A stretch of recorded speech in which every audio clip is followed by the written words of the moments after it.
Let's touch base with you on, let's talk about clay pavers versus concrete pavers.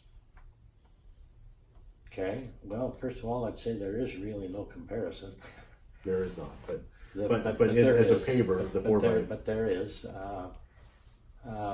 We owned the paving business for many years because before concrete pavers came along.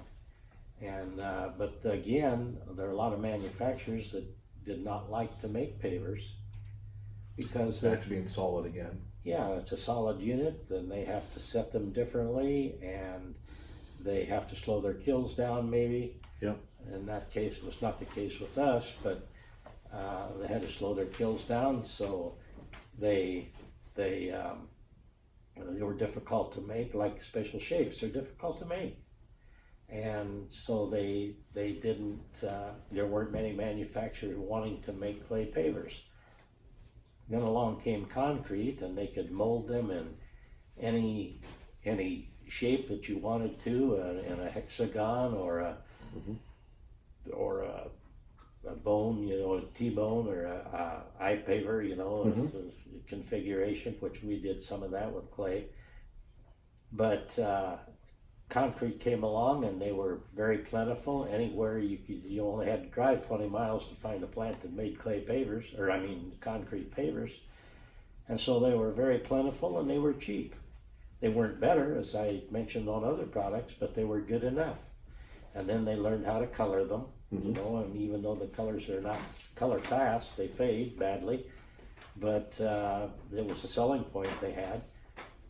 But and then one of the problems we had with clay pavers is when we developed the segmental market, where we're putting in butt joint, we had chippage problems because we were promoting. We used two names in our tech notes and in our language, butt joint or hand tight, but we never intended them to be slam tight together.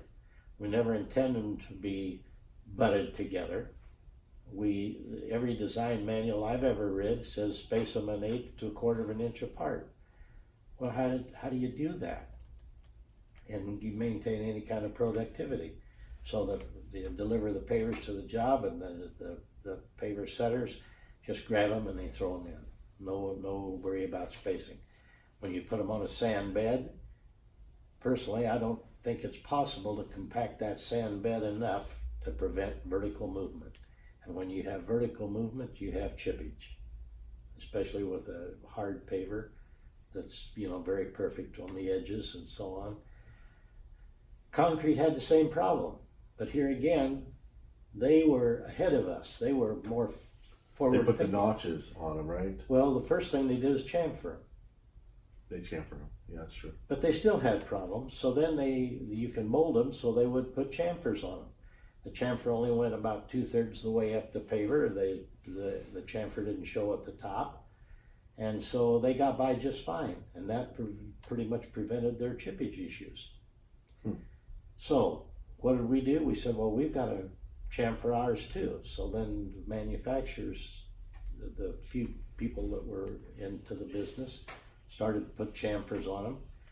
We still had chippage problems, so then we put lugs on them to space them, because we put lugs on them so that the spacing would be there, because we knew the setters wouldn't provide it. Right. But when you extrude a paver with a lug on it, the lug goes clear to the top, unless you chamfer it and knock it back down. And so that's what we do as manufacturers today.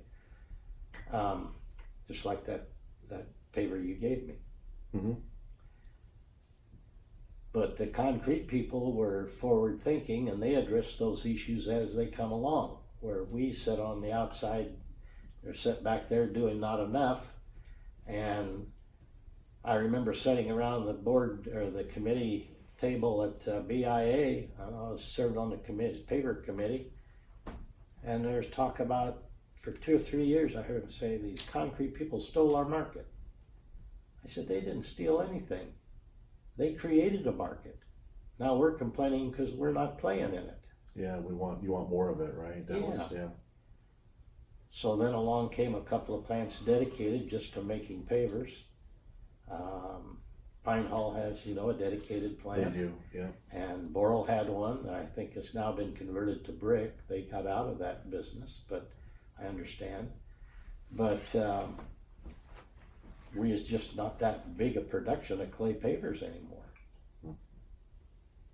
So we've just seen that market melt away because the concrete is taken over. And to me, if anybody's going to buy specifically a 2 1/4 4x8, there's no choice. You got to just do a clay brick. You just no doubt about it.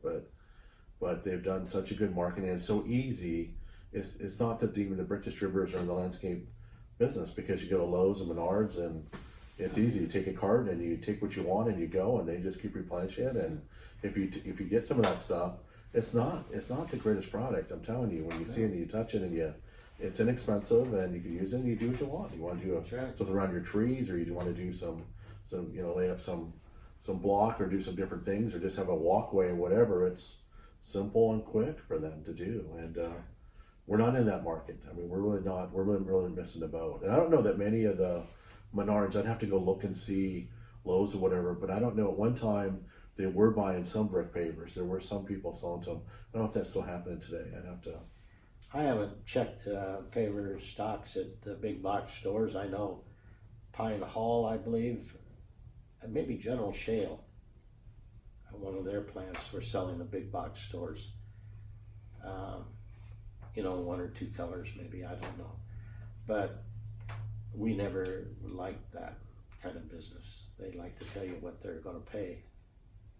Yeah, it's about price. Yep, it's about price, the market share.